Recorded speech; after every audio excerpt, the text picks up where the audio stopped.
السلام علیکم ورحمۃ اللہ وبرکاتہ۔ نحمده ونصلي على رسوله الكريم اما بعد فاعوذ باللہ من الشیطان الرجیم بسم اللہ الرحمن الرحیم ان اللہ وملائکتہ یصلون علی النبی یا ایہا الذین آمنوا صلوا علیہ وسلموا تسلیما اللہم صل علی سیدنا مولانا محمد معدن الجود والکرم وآلہ الکرام واصحابہ العظام وابنہ الکریم وبارک وسلم۔ قال اللہ تعالی فی کتابہ المجید اعوذ باللہ من الشیطان الرجیم الا ان اولیاء اللہ لا خوف علیہم ولا هم يحزنون الذین آمنوا وکانوا یتقون۔ آمنت باللہ صدق اللہ مولانا العظیم وبلغنا رسوله النبی الامین المتین المکین المختار الکریم ونحن على ذلك لمن الشاہدین والشاکرین والذاکرین والحافظین والواصفین والحامدین والحمد للہ رب العالمین۔ ان اللہ وملائکتہ یصلون علی النبی یا ایہا الذین آمنوا صلوا علیہ وسلموا تسلیما اللہم صل علی سیدنا ومولانا محمد معدن الجود والکرم وآلہ الکرام واصحابہ العظام وابنہ الکریم وبارک وسلم۔ سبحانک لا علم لنا الا ما علمتنا انک انت العلیم الحکیم رب اشرح لی صدری ویسر لی امری واحلل عقدۃ من لسانی یفقہوا قولی۔ عزیزان ملت اسلامیہ، خطبہ مسنونہ کے بعد میں نے مشہور و معروف آیت کریمہ کی تلاوت کی ہے۔ رب تبارک و تعالی ارشاد فرماتا ہے الا ان اولیاء اللہ، خبردار سن لو، اللہ کے ولیوں کو نہ کسی چیز کا خوف ہے نہ کسی چیز کا غم۔ الذین آمنوا وکانوا یتقون، یہ وہ لوگ ہیں جو ایمان لائے اور تقوی اختیار کرتے ہیں، پرہیزگاری اختیار کرتے ہیں۔ صرف ایمان لائے، عمل صالح نہیں کیے ایسا نہیں، بلکہ اس طریقے سے ایمان لائے کہ ایمان لانے کے بعد ایمان لانے کا حق بھی ادا کر دیا۔ ایسے اللہ والے اللہ کے مقبول بندے بن گئے، اللہ کے محبوب بندے بن گئے، اللہ کے مقرب بندے بن گئے، اللہ کی بارگاہ کے بالکل مقرب قریبی محبوب برگزیدہ بندے بن گئے۔ آپ جانتے ہیں کل چھٹی شریف گزری، اور ایسا نہیں کہ چھٹی شریف گزر گئی غریب نواز کا تذکرہ نہیں ہوگا۔ ارے جب تک قیامت قائم نہیں ہوتی اللہ والوں کا تذکرہ ہوتا رہے گا انشاءاللہ العزیز۔ کیوں؟ کیونکہ انہوں نے دین کی خدمت ہی اس طریقے سے کی ہے، اللہ کے دین کو بلند کیا ہے، سربلندی عطا کی ہے، اللہ کا دین پھیلایا ہے۔ اللہ نے وعدہ فرمایا ہے ان الذین آمنوا وعملوا الصالحات سیجعل لهم الرحمن ودا، جو لوگ ایمان لائے، عمل صالح کیے، اللہ کے نیک بندے بن گئے، اللہ وحدہ لا شریک کے مقرب بندے بن گئے، اللہ وحدہ لا شریک لوگوں کے دلوں میں ان کی یادوں کو صبح قیامت تک کے لیے تازہ فرما دے گا۔ یہ اللہ وحدہ لا شریک کا وعدہ ہے قرآن مقدس کے اندر۔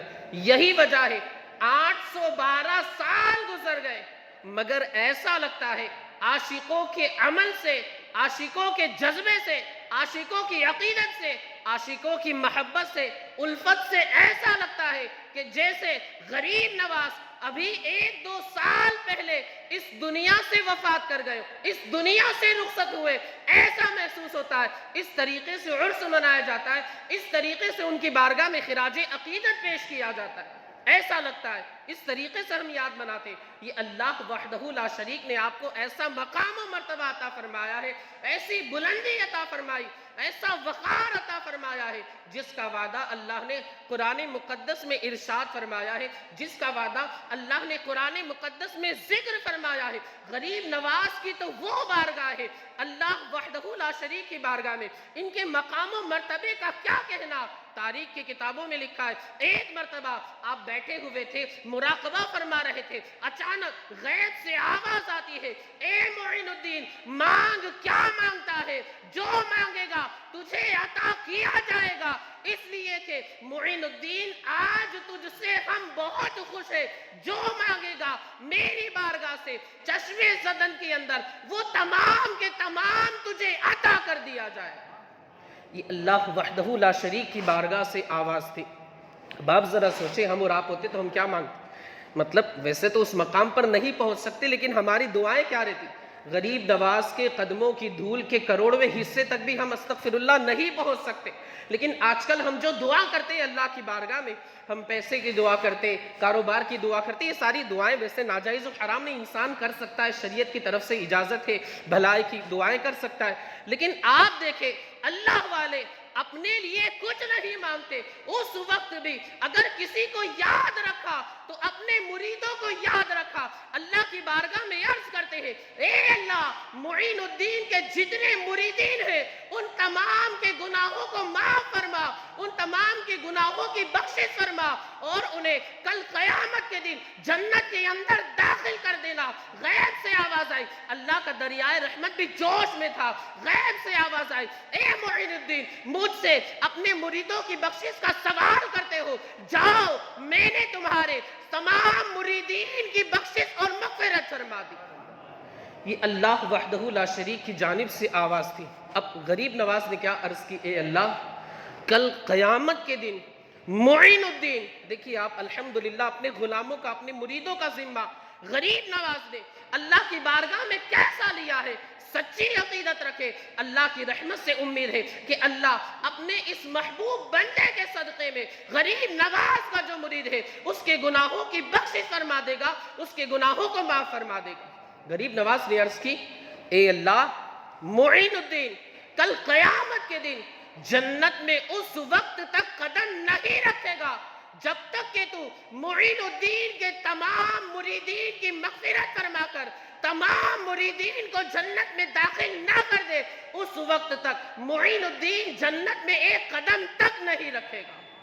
یہ اللہ والوں کی شان ہوا کرتی کہ اس وقت بھی اپنی ذات، اپنی فیملی، اپنے خاندان، اپنے گھر والوں کا خیال نہیں رکھا، بلکہ خیال رکھا مخلوق خدا کا خیال رکھا، مریدین کا خیال رکھا، چاہنے والوں کا خیال رکھا، غلاموں کا خیال رکھا۔ یہ اللہ والوں کی شان ہوا کرتی ہے۔ اور ان غریب نواز کا مرتبہ اللہ کے رسول صلی اللہ علیہ وآلہ وسلم کی بارگاہ میں آپ دیکھیں، ایک مرتبہ کی بات ہے، مدینہ منورہ پہنچے مصطفیٰ کریم صلی اللہ علیہ وآلہ وسلم کی بارگاہ میں، بلا لو پھر مجھے اے شاہ بحر و بر مدینے میں پھر روتا ہوا آؤں تیرے گھر پر مدینے میں۔ ہماری بھی یہ خواہش ہے کہ یا رسول اللہ ہمیں بھی، ہم گناہ گاروں کو بھی ان مقدس جالیوں کی زیارت نصیب فرمائے جن جالیوں کے اندر آپ آرام فرمائے، اور ہمارا حال یہ ہو جبھی میری ہو سنگ در تمہارا یا رسول اللہ، یہی ہے ایک جینے کا سہارا یا رسول اللہ۔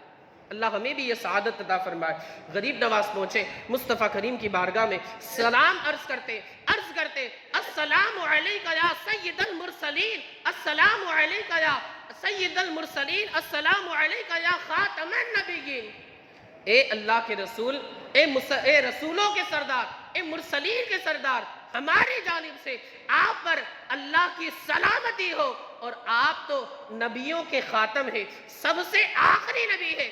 آپ کو میں یہاں پر ایک بات بتانا چاہتا ہوں، غریب نواز نے آج سے 800 سال پہلے ہمیں یہ عقیدہ سکھایا، یہ اعتقاد بتایا کہ اللہ کے نبی جو ہے، مصطفیٰ کریم جو ہے، وہ آخری نبی ہے، ان کے بعد نیا نبی نہیں آ سکتا۔ مگر آج کل 50-100 سال پہلے ایک مرزا غلام احمد قادیانی پیدا ہوتا ہے اور وہ یہ دعویٰ کرتا ہے معاذ اللہ کہ میں نبی ہوں، خبردار خبردار، ہوشیار رہے۔ غریب نواز نے، غوث اعظم نے، امام اعظم نے، ابو بکر صدیق نے، عمر فاروق اعظم نے، عثمان غنی نے، مولائے کائنات نے، عشرہ مبشرہ نے، 313 بدری صحابہ نے، بلکہ 1,24,000 صحابہ نے ہمیں یہی عقیدہ بتایا کہ ہمارے جو نبی ہے مصطفیٰ کریم رؤوف الرحیم جناب محمد الرسول اللہ، یہ آخری نبی ہے، ان کے بعد کوئی نیا نبی نہیں آ سکتا۔ حدیث پاک بھی ہے، انا العاقب لا نبی بعدی، میں آخری نبی ہوں، میرے بعد کوئی نیا نبی نہیں آ سکتا۔ یہی عقیدہ ہمیں بزرگان دین نے سکھایا۔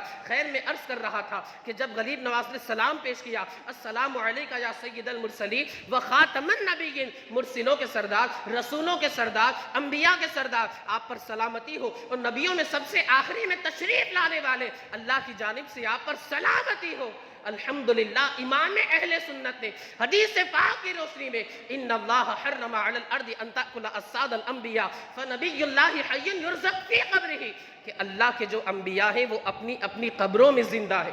اسی کی ترجمانی کرتے ہوئے میرے امام فرماتے ہیں تو زندہ ہے واللہ، تو زندہ ہے واللہ، میرے چشم عالم سے چھپ جانے والے۔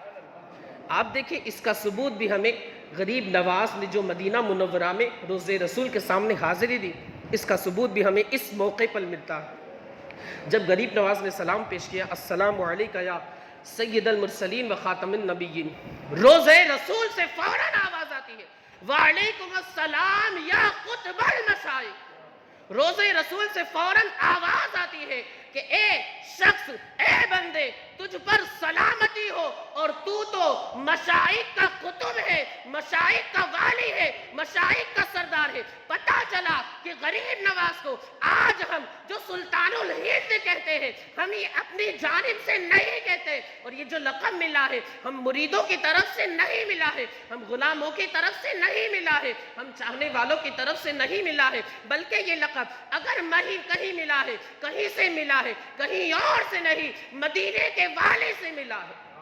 یہ میرے آقا مصطفیٰ کریم کی جانب سے آپ کو یہ لقب ملا ہے، اور اتنے پر بس نہیں بلکہ ایک اور مقام پر ذکر کیا جاتا ہے، تاریخ کی کتابوں میں لکھا ہے کہ غریب نواز جب مصطفیٰ کریم کے آستانے پر حاضر ہوئے تو روضہ رسول سے آواز آئی، معین الدین مصطفیٰ کریم صلی اللہ علیہ وآلہ وسلم کی قبر انور، تربت اطہر، مزار اقدس سے آواز آئی، معین الدین تو ہمارے دین کا مددگار ہے۔ رسول اللہ جس شخص سے، جس بندے سے، جس غلام سے یہ فرمائے، اس ذات کی عظمتوں کا کیا کہنا۔ آگے میرے آقا مصطفیٰ کریم فرماتے ہیں کہ جا، ہم نے تجھے ہندوستان کی ولایت پر فائز فرمایا۔ یہ رسول اللہ کی بارگاہ سے غریب نواز کو خطاب ملا کہ ہندوستان کی جو ولایت ہے، ہندوستان کی جو سلطانی ہے، ہندوستان کی جو سرداری ہے، ہندوستان کی جو بادشاہی ہے، جا تجھے محمد الرسول اللہ کی جانب سے ابھی کے ابھی عطا کی جاتی ہے۔ یہ غریب نواز کو مقام مصطفیٰ صلی اللہ علیہ وآلہ وسلم، مصطفیٰ کریم صلی اللہ علیہ وآلہ وسلم کی بارگاہ سے یہ لقب ملا، آپ کو یہاں کی ولایت ملی، یہاں کی بادشاہی ملی، یہاں کی سلطانی ملی، یہاں کی سرداری ملی۔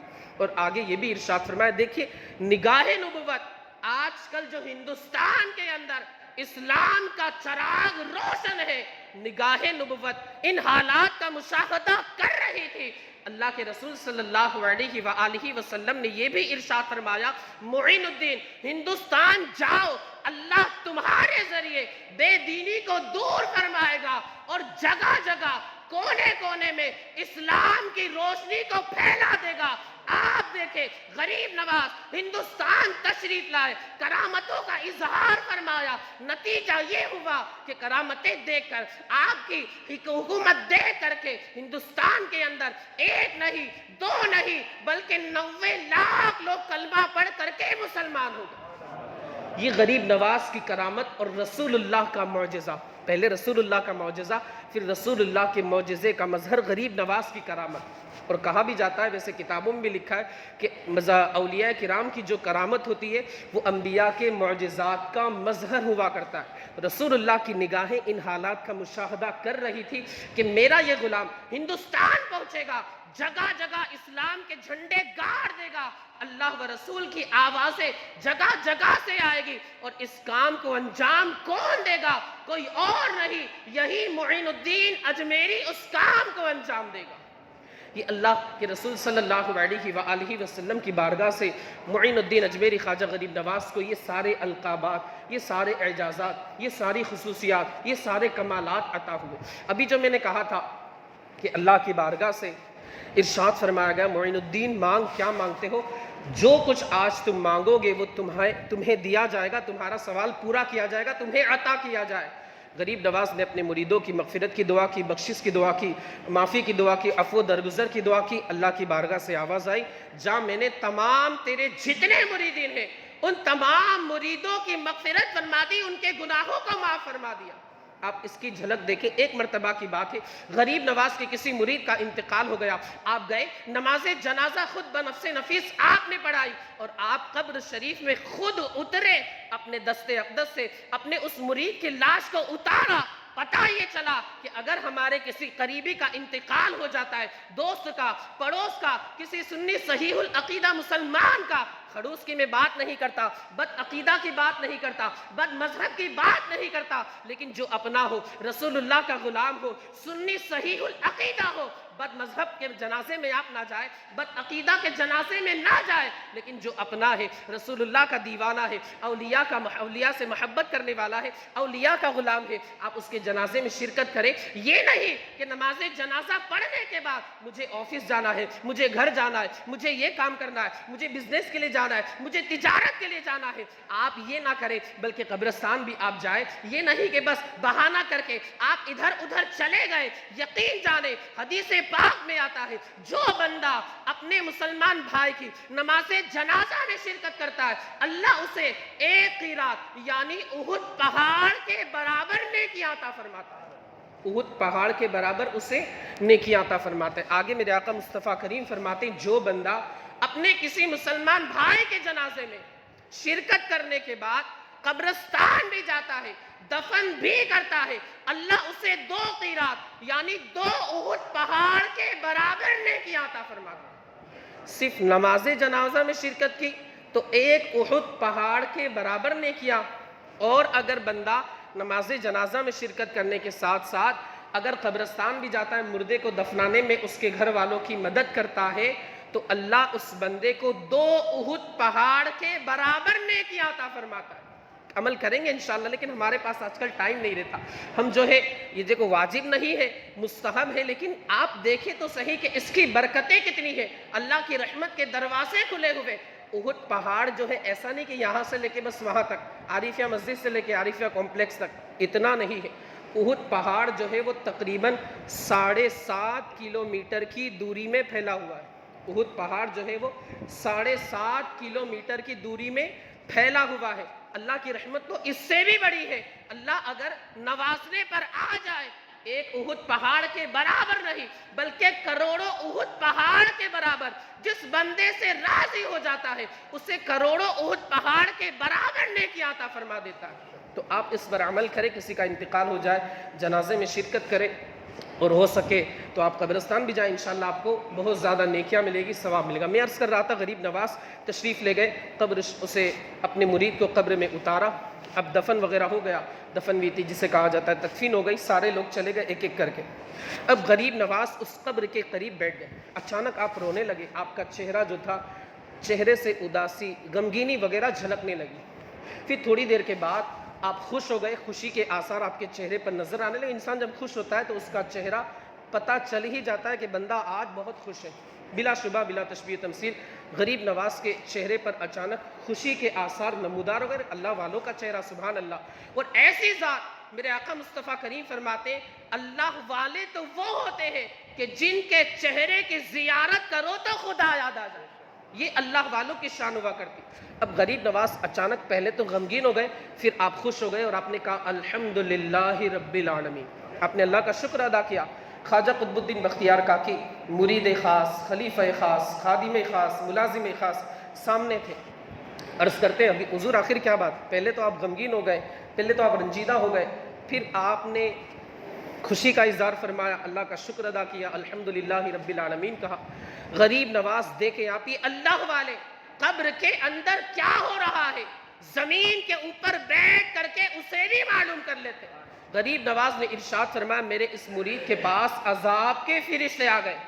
اور آپ ذرا سوچو تو صحیح، غریب نواز کے کسی مرید کو عذاب ہو، غریب نواز اسے برداشت کرے، اسے گوارا کرے، ایسا کیسے ہو سکتا ہے؟ اللہ اکبر۔ پھر غریب نواز فرماتے عذاب کے فرشتے آ گئے۔ جب عذاب کے فرشتے آ گئے میں نے اللہ کی بارگاہ میں عرض کی، اے اللہ یہ معین الدین کا مرید ہے، خبردار اس پر عذاب نہ فرمانا۔ میں اسے کہہ رہا تھا، التجا کر رہا تھا، سوال کر رہا تھا، التماس کر رہا تھا، ابھی دعا کر رہا تھا کہ میں نے دیکھا میرے پیر و مرشد خواجہ عثمان ہارونی تشریف لے آتے ہیں۔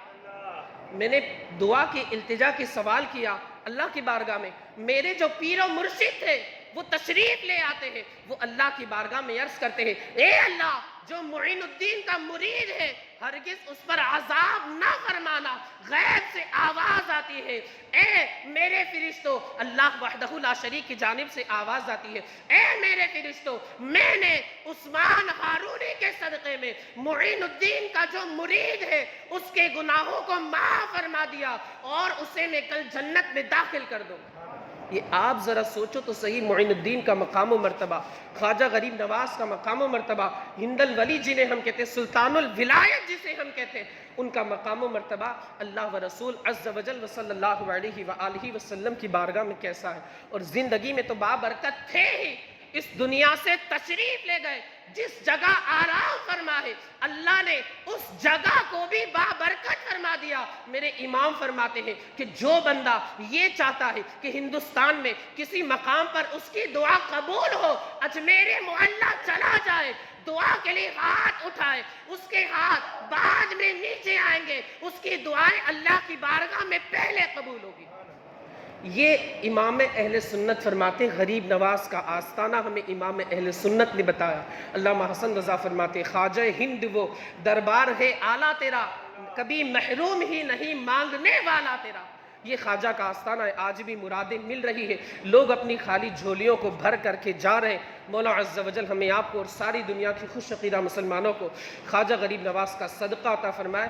خواجہ غریب نواز کے صدقے میں ہمارے ایمان، عقیدہ، عزت، آبرو، جان، مال کی حفاظت فرمائے، اور خواجہ غریب نواز کے صدقے میں جو ہندوستان کے اوپر ظالموں کا قبضہ ہے اللہ ان ظالموں کے ظلم سے ہمیں نجات اور رہائی عطا فرمائے۔ استغفر اللہ ربی من کل ذنب واتوب الیہ۔ کھڑے ہو جائیں، صفحے درست کر لیں، خالی جگہ کو پر کر لیں، اور ایک اعلان آپ حضرات انشاءاللہ بعد میں کروں گا، ابھی آپ فی الحال اگر سنت باقی ہو اطمینان و سکون کے ساتھ ادا فرمائیں۔